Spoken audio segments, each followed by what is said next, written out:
Halo semuanya, welcome to channel Think Accounting, Think Deeper. Nah, kali ini segmen kita adalah UMKM 101. Kita pengen ngomongin nih masalah apa aja yang UMKM atau pengelola UMKM harus aware, atau juga bagi teman-teman yang mau memulai bisnis UMKM. Nah, UMKM 101 kali ini akan membahas mengenai pengelolaan keuangan dan juga resiko bisnis UMKM. Let's check it out. Nah, materi pada video kali ini berdasarkan penelitian yang sudah kami lakukan pada tahun 2020, teman-teman. Yaitu kami meneliti tentang bagaimana sih cara UMKM bertahan atau mempertahankan bisnisnya di kala pandemi COVID-19. Pada saat itu kami melakukan penelitian di UMKM binaan Rumah Kreatif Sleman. Nah, Rumah Kreatif Sleman itu adalah salah satu fasilitas pemerintah di bawah Disperindak Sleman, yang dimana tugasnya adalah membina UMKM yang terdaftar pada Disperindak Sleman tersebut. Nah, kami melakukan penelitian untuk mencari tahu sebenarnya apa sih upaya-upaya yang dilakukan oleh UMKM agar tetap bisa bertahan di masa terburuk, yaitu masa pandemi COVID-19. Nah, pada kesempatan ini kita akan membahas mengenai tips apa sih yang bisa kita lakukan dalam rangka mengelola bisnis UMKM ataupun bisnis kecil, teman-teman semuanya. Beberapa UMKM melakukan strategi untuk mempertahankan bisnisnya. Di antaranya adalah strategi operasional dan juga strategi keuangan ya, teman-teman. Nah, untuk strategi operasional sendiri, UMKM itu ternyata dia melakukan inovasi produk dan juga menambah produk baru. Pada saat pandemi waktu itu banyak sekali UMKM yang harus gulung tikar atau menghentikan bisnisnya karena memang produknya nggak ada yang beli, teman-teman. Bisa karena pada saat itu masyarakat mementingkan kebutuhan utama ya dibandingkan kebutuhan lainnya. Tips yang akan kita bahas kali ini terkait dengan manajemen keuangan dan juga manajemen resiko adalah bagaimana UMKM harus menetapkan strategi bisnis yang sesuai untuk bisnisnya. Nah, strategi bisnis itu dibagi menjadi 3. Yang pertama adalah strategi operasional, yang kedua adalah strategi keuangan, dan yang ketiga adalah strategi pemasaran. Kita akan bahas satu persatu strategi apa sih yang bisa kita terapkan untuk mengelola bisnis kita. Yang pertama adalah strategi operasional. Ternyata pada saat pandemi kemarin ya, banyak sekali UMKM yang menerapkan beberapa strategi operasional. Di antaranya adalah melakukan inovasi dan menambah produk baru, kemudian mengurangi volume produksi, dan yang ketiga adalah memproduksi produk sesuai dengan pesanan pelanggan atau yang kita sering sebut sebagai just-in-time production.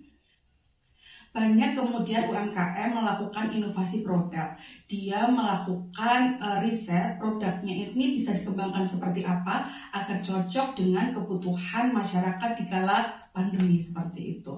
Nah, contohnya aja misalnya UMKM yang memang dia produknya adalah makanan, dia beralih atau melakukan inovasi dengan menciptakan produk baru yaitu makanan sehat yang dibutuhkan oleh masyarakat selama masa pandemi. Misalnya tadinya ada UMKM yang cuma menjual jamu untuk kesehatan, stamina seperti itu. Sekarang banyak sekali UMKM yang kemudian berinovasi menjual jamu khusus untuk menangkal COVID seperti itu.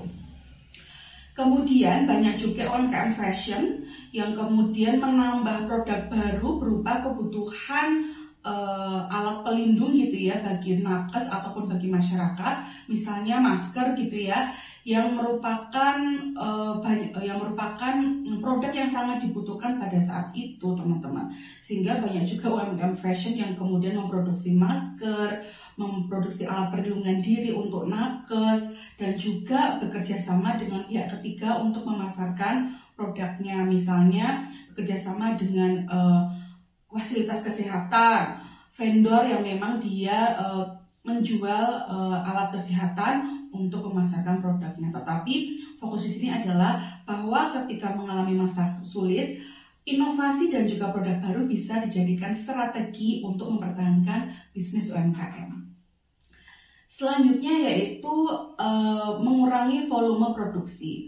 Nah, karena tidak bisa dipungkiri kalau UMKM yang memang dia menjual produk itu ada yang namanya biaya produksi. Dengan ketidakpastian penjualan, maka ada ketidakpastian juga bahwa biaya produksi ini tidak bisa balik modal seperti itu.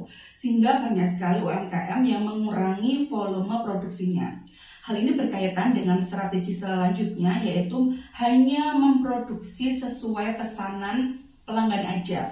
Kalau dulu dia ready stock, sekarang dia hanya akan memproduksi kalau ada pemesanan seperti itu, sehingga dipastikan produk yang nantinya akan diproduksi ini sudah ada yang membeli melalui pesanan. Nah, kita beralih ke jenis strategi yang kedua, yaitu strategi pemasaran. Strategi pemasaran yang dilakukan oleh UMKM diantaranya adalah memanfaatkan e-commerce dan juga sosial media untuk melakukan pemasaran. Kemudian memanfaatkan relasi dan juga mitra bisnis untuk memasarkan produknya. Kemudian dia juga melakukan penjualan produk melalui distributor ataupun mitra. Kemudian menawarkan produk langsung kepada pelanggan dan juga membuat penjualan produk secara paketan. Nah, dengan strategi ini memang banyak UMKM yang bisa mengatasi penurunan volume penjualan ya teman-teman. Tetapi menurut saya yang paling bisa dilakukan teman-teman semua, terutama bagi teman-teman yang baru mau memulai bisnis, adalah benar-benar memanfaatkan e-commerce dan juga sosial media. E-commerce dan sosial media merupakan media pemasaran yang menurut saya sangat bisa dilakukan oleh teman-teman, terlepas dari kemampuan teman-teman melakukan pemasaran digital. Kalau teman-teman sudah sering pakai sosial media seperti WhatsApp, Instagram, kemudian TikTok, biasanya teman-teman sudah tahu fitur-fitur apa yang bisa digunakan untuk melakukan pemasaran seperti itu. Sehingga memang banyak sekali UMKM yang menggunakan sosial media dan juga e-commerce untuk melakukan pemasarannya. Nah, nanti ketika teman-teman itu kondisi keuangannya sudah stabil atau memang ada laba yang bisa dimanfaatkan untuk menambah modal, maka teman-teman saya anjurkan untuk mempelajari atau membeli atau memanfaatkan jasa iklan di media sosial yang memang itu jangkauannya lebih luas, seperti Instagram Ads ataupun Google Ads seperti itu. Ada juga sih yang namanya call marketing, di mana teman-teman memanfaatkan influencer sosial media untuk memasarkan produk dari teman-teman semuanya. Tetapi call marketing itu tidak harus mahal teman-teman, karena influencer yang dimaksud itu bisa saja misalnya tokoh masyarakat tempat teman-teman tinggal, misalnya ada Pak Lurah, Pak RT, Bu RT, Bu RW gitu ya. Kita minta untuk memasarkan produk kita dengan perjanjian tentu saja ya, apa yang diberikan sebagai imbal balik kepada si influencer ini. Nanti kalau teman-teman sudah punya benar-benar modal yang bisa digunakan untuk membayar atau berinvestasi pada marketing menggunakan influencer yang terkenal, maka itu juga bisa dilakukan, dan itu memang bagus ya teman-teman. Kemudian strategi pemasaran yang lain adalah e-commerce. E-commerce itu adalah seperti toko online yang sudah kita sering tahu ya, ada Shopee, ada Tokopedia, Lazada dan lain sebagainya. Karena transaksi di situ itu ketika kita memasarkan barang di e-commerce itu jangkauan pasarnya lebih luas teman-teman. Nah, untuk memanfaatkan e-commerce, teman-teman harus mempelajari karakteristik dari masing-masing e-commerce. Misalnya kalau Shopee, kalau misalnya mau sukses menjual produk di Shopee, berarti teman-teman harus rajin mengikuti Shopee Live. Terus misalnya di Tokped atau di TikTok gitu ya, teman-teman harus punya banyak konten di sana. Sehingga teman-teman harus memastikan mempelajari dulu masing-masing karakteristik dari e-commerce, kemudian baru bisa menentukan strategi promosi apa yang bisa digunakan untuk memanfaatkan e-commerce ini sebagai salah satu media penjualan ataupun pemasaran teman-teman semuanya. Strategi yang selanjutnya adalah memanfaatkan relasi dan juga mitra bisnis untuk memasarkan produknya. Nah, relasi atau mitra bisnis itu bisa juga dari saudara, keluarga, teman, atau mitra bisnis teman misalnya adalah suppliernya, kemudian mitra UMKM lainnya yang teman-teman kenal. Bisa aja bentuk kerjasamanya adalah titip produk atau ikut menjualkan, atau bahkan terkait dengan strategi selanjutnya adalah memaketkan penjualan dengan produk UMKM yang lainnya, seperti itu. Nah, beberapa UMKM itu ternyata juga memanfaatkan expo atau pameran, di mana dia akan mengikuti salah satu pameran yang diselenggarakan oleh biasanya adalah pemerintah atau memang penggiat UMKM gitu ya, di mana nanti dia akan menjalin relasi dengan UMKM yang lainnya.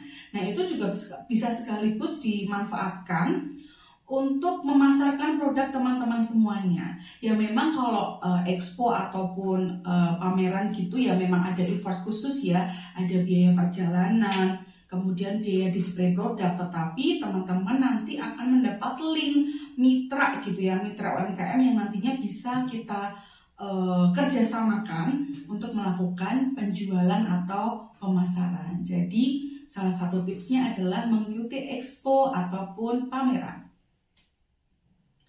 Strategi selanjutnya terkait dengan pemasaran adalah menawarkan produk langsung kepada pelanggan.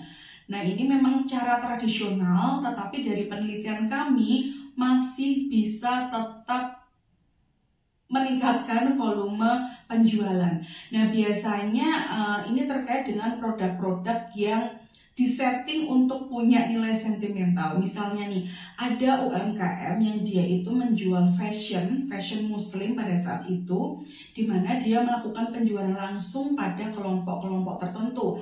Ada kelompok pengajian, ada kelompok tadarusan, ada kelompok alumni umroh, ada kelompok alumni haji gitu ya, di mana ketika produk ini dipasarkan, pelanggan boleh memesan sesuai dengan keinginan mereka, seperti itu. Sekaligus melakukan strategi produksi berdasarkan pemesanan. Nah, ini juga bisa dilakukan teman-teman ketika memang teman-teman mengenal banyak komunitas atau punya link ke komunitas tertentu. Jadi menawarkan produk langsung ke pelanggan.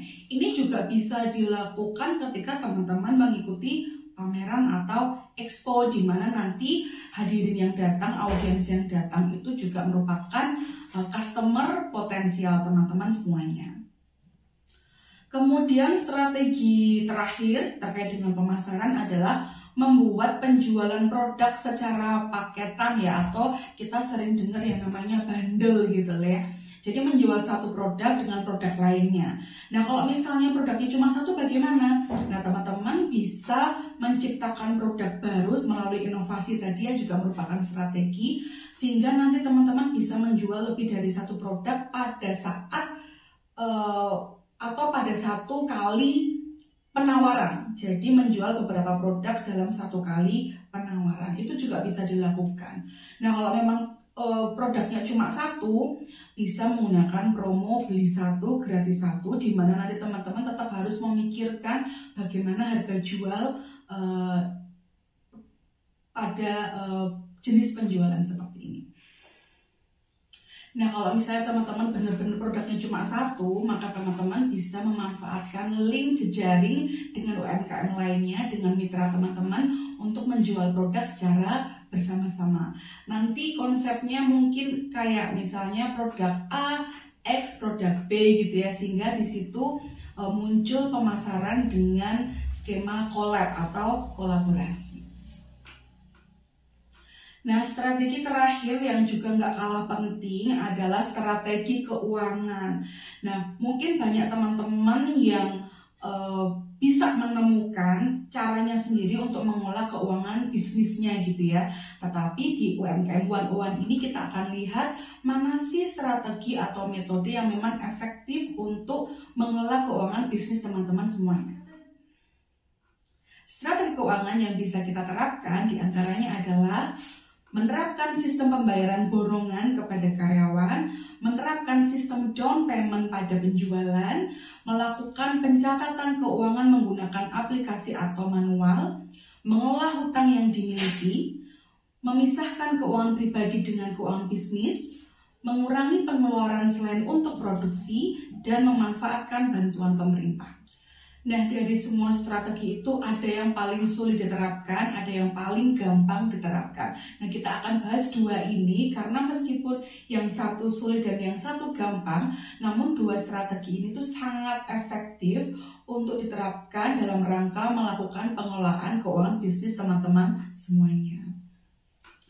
Nah, yang pertama adalah si paling gampang. Si paling gampang adalah melakukan pencatatan keuangan, baik menggunakan aplikasi ataupun manual. Nah, tujuannya apa sih melakukan pencatatan keuangan? Yaitu memastikan bahwa teman-teman itu memiliki semua informasi terkait dengan transaksi bisnis yang berpengaruh terhadap keuangan bisnis itu sendiri.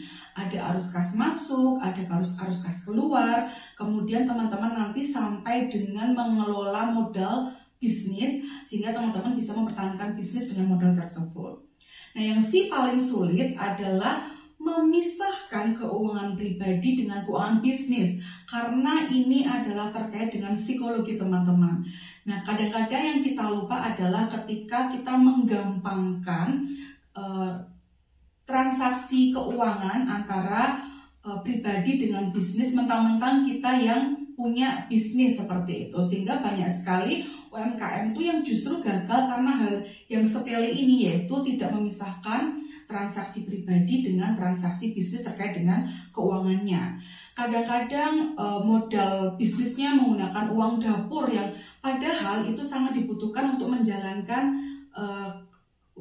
roda keluarga atau roda kehidupan gitu ya, sehingga ketika kita membutuhkannya, kita akan mengambil modal dari bisnis kita.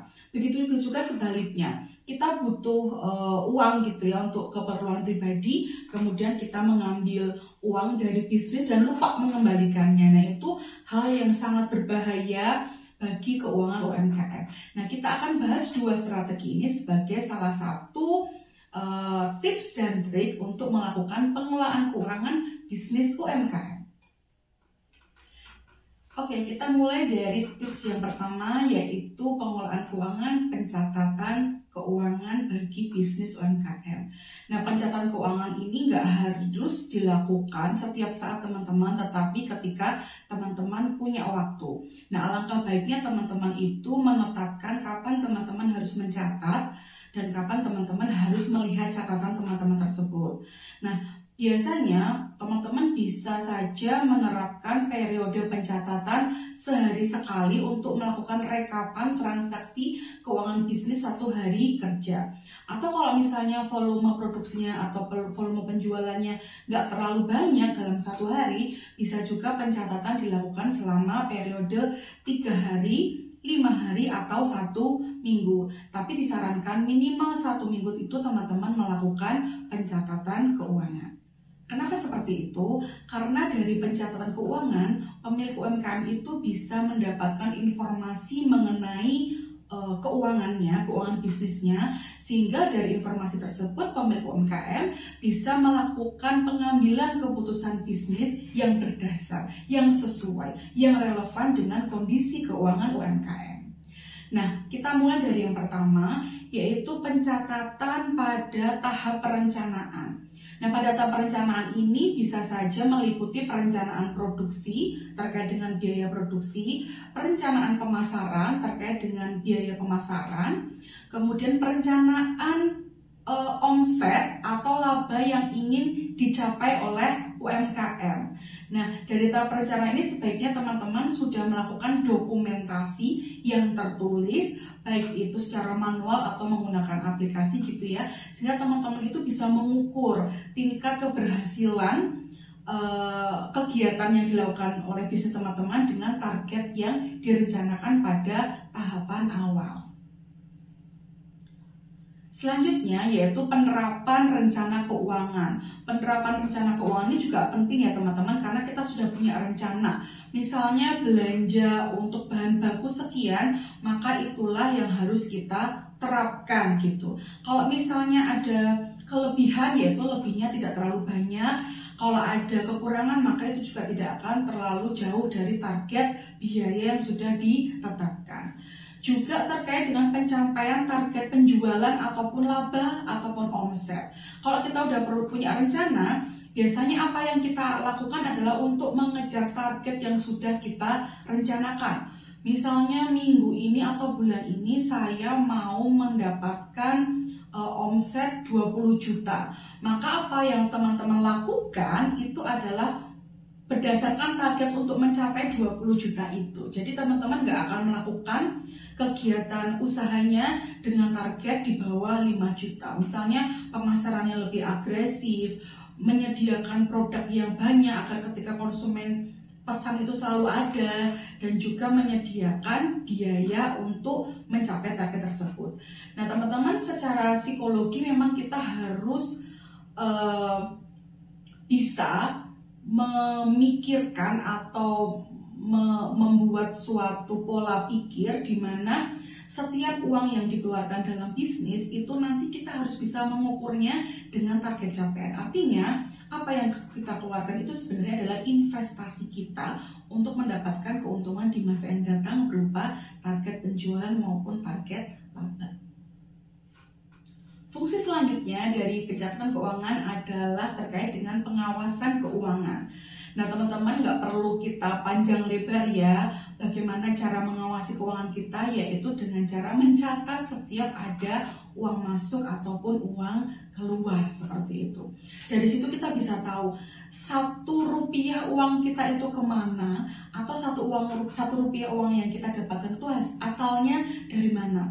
Nah itu sangat penting dilakukan untuk mengukur keberhasilan bisnis teman-teman, atau setidaknya untuk memastikan bahwa bisnis itu berjalan dengan baik tanpa adanya pemborosan seperti itu. Atau kalau misalnya teman-teman untung, itu bisa dilihat berapa sih investasi yang dilakukan oleh teman-teman sehingga mendapatkan keuntungan tertentu. Atau kalau misalnya rugi, teman-teman bisa mengukur ruginya itu di mana dan berapa kerugian yang teman-teman alami seperti itu. Sehingga dalam 1 tahun misalnya teman-teman bisa memperhitungkan omset tahunan dan juga laba tahunan. Nah biasanya itu juga bermanfaat bagi teman-teman UMKM ketika nanti akan memenuhi kewajiban perpajakan.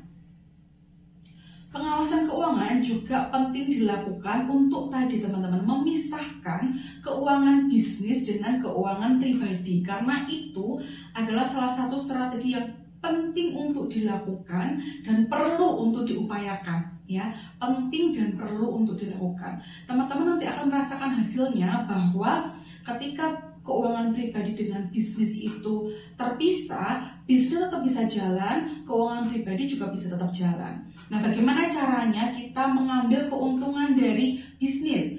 Misalnya teman-teman pemilik UMKM sekaligus yang melakukan produksi, melakukan pemasaran, selama teman-teman itu omsetnya belum banyak, maka teman-teman bisa menerapkan gaji. Gajilah diri sendiri sesuai dengan kemampuan bisnis teman-teman semuanya. Jangan semua laba ataupun omset dari bisnis teman-teman itu teman-teman ambil. Kalau seperti itu, gimana caranya mempertahankan modal teman-teman? Sehingga salah satu strategi yang bisa dilakukan adalah dengan menggaji diri sendiri. Nah, kalau misalnya teman-teman itu mau mengambil uang dari bisnis karena mungkin kepentingan pribadi, ya jangan sampai lupa dicatat sebagai prive atau pengambilan oleh pemilik ya. Tetap intinya adalah dicatat. Begitu juga ketika teman-teman menanamkan modal di bisnis teman-teman, itu juga harus dicatat. Kenapa? Karena teman-teman pengen melihat seberapa sukses bisnis tersebut mengembangkan dan juga melakukan pengembalian modal kepada investasi yang sudah teman-teman tanamkan pada bisnis teman-teman. Selanjutnya adalah evaluasi keuangan, di mana pencatatan keuangan itu bisa difungsikan sebagai evaluasi terhadap keuangan bisnis teman-teman semua. Berapa aset yang dimiliki, berapa modal yang dimiliki, atau berapa utang yang dimiliki itu penting untuk dilakukan untuk melihat performa keuangan bisnis teman-teman semuanya. Kalau misalnya ternyata asetnya besar, kemudian modalnya juga stabil, utangnya sedikit, artinya mungkin bisnisnya adalah sehat. Tetapi ketika ternyata asetnya kecil, modalnya kecil, tapi kok utangnya banyak, nah berarti itu ada sinyal merah bahwa bisnis teman-teman itu berada dalam tahapan bahaya. Sehingga teman-teman bisa segera melakukan tindakan preventif untuk menghindari resiko-resiko bisnis yang kemungkinan bisa terjadi. Nah, itu tadi adalah pengelolaan keuangan dan fungsi-fungsinya yang bisa membantu teman-teman dalam mengelola keuangan bisnis UMKM. Kita lanjut ke pencatatan keuangan. Nah, sebenarnya apa aja sih yang harus dicatat oleh UMKM? Sebenarnya yang harus dicatat oleh UMKM adalah semua transaksi bisnis yang mempengaruhi keuangan bisnis teman-teman. Kalau dalam akuntansi, biasanya ini dinamakan sebagai informasi akuntansi. Nah, bagi UMKM yang memang pengen merapikan catatan keuangannya ataupun pengen membuat catatan keuangan yang bagus gitu ya, yang bisa dimanfaatkan untuk tadi beberapa fungsi, sekaligus bisa untuk mengajukan proposal pembiayaan atau untuk melakukan pembayaran pajak, lebih baik teman-teman melakukan pencatatan berdasarkan standar akuntansi keuangan untuk UMKM. Nah, apa itu standar akuntansi keuangan untuk UMKM? Yaitu panduan bagaimana teman-teman nanti membuat catatan keuangannya sehingga bisa digunakan untuk berbagai kepentingan. Salah satu hal yang disampaikan dalam standar akuntansi keuangan adalah pencatatan secara historis. Apa sih pencatatan secara historis? Yaitu pencatatan transaksi bisnis secara historis yang bertujuan menyajikan informasi performa keuangan bisnis UMKM. Historis itu adalah secara berurutan dari mulai teman-teman itu melakukan pencatatan yang dilakukan secara berkelanjutan dan nanti akan ditutup pada periode tertentu. Biasanya pencatatan dimulai pada awal periode, bisa awal tahun, ditutup pada akhir tahun, atau kalau misalnya periode yang lebih singkat, bisa dimulai awal bulan dan ditutup pada akhir bulan, mana yang relevan pada bisnis teman-teman. Nah, informasi mengenai performa keuangan bisnis UMKM ini diperlukan sebagai sekali lagi bahan pengambilan keputusan ownernya UMKM. Misalnya dia mau ngambil keputusan untuk mengembangkan produk baru. Dilihat nih, modalnya cukup enggak? Asetnya cukup enggak? Atau misalnya UMKM pengen dapat tambahan modal dengan cara mencari investor, bisa kreditor, bisa dari perseorangan, bisa dari bank misalnya. Dia akan melihat cukup nggak sih asetnya atau keuangannya untuk melakukan pengembalian investasi atau untuk membayar kreditnya seperti itu. Nah, itu dibutuhkan, informasi seperti itu dibutuhkan untuk pengambilan keputusan UMKM, termasuk keputusan untuk mengembangkan bisnisnya. Misalnya mau buka cabang, mau melakukan penjualan di pasar yang lebih besar lagi, pengen meningkatkan volume produksi barang-barangnya, produknya, maka informasi terkait dengan performa keuangan ini menjadi penting bagi pemilik UMKM. Semoga bermanfaat. Stay tune on Think Accounting, Think Deeper.